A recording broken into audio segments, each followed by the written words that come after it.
apreldə hüquqlarını müdafiə etdiyim Tofiq bəylə görüşdük. Tofiq bəy artıq acının 9-cu günündədir və bir neçə bundan qabaq görmüşdüm. Artıq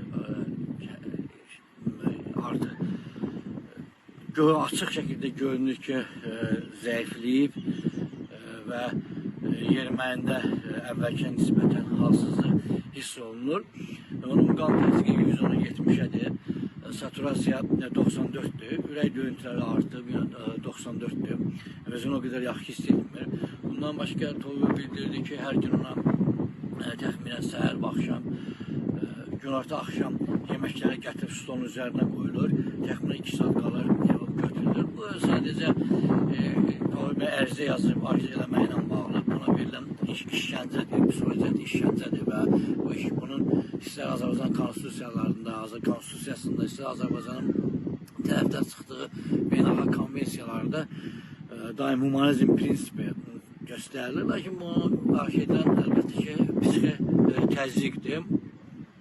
Digər bir məsələyə də toxunmaq istəyirəm. Tofiq bəy həbs edilir ki, həbs qəti imkan tədbiri seçilir ki, açıq şəkildə bildirilib ki, o Bakı İstintaq Təhsilində saxlanmalıdır. Onun üçün, lakin məhkəmə heç bir qərar olmadan, məhkəmə qərarı qüvvət olurlar, onu uzaq bir məhkəmə gətiriblər. Hesab edir ki, bunun yenə bura gətirilməsində ictimaiyyətin gözündən uzaq gəlib getmə, çətinləşdirmə xarakteri daşıyır. Tofiq bəy israrlıdır.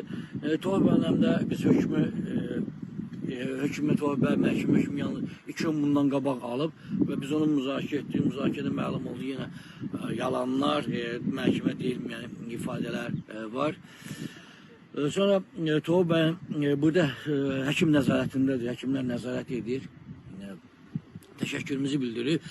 Lakin biz ailəsi digər özlərinin etimad etdiyi daha bir həkimlə, Adil Qeybulan da müayinədə iştirak etməsini arzulayır. Bununla bağlı sırağa görə 2 gün bundan qabaq mən şəxsən BTS xidmətə müraciət etmişəm. Hələ ki bir reaksiya yoxdur. Ümumiyyətlə çəkisində hansı bir dəyişiklik? Çəkisi olub 88.1-dir, yəni 88 kilogram 100 qramdır. Dünəndən bugünə 500 qram çəkisi azalıb.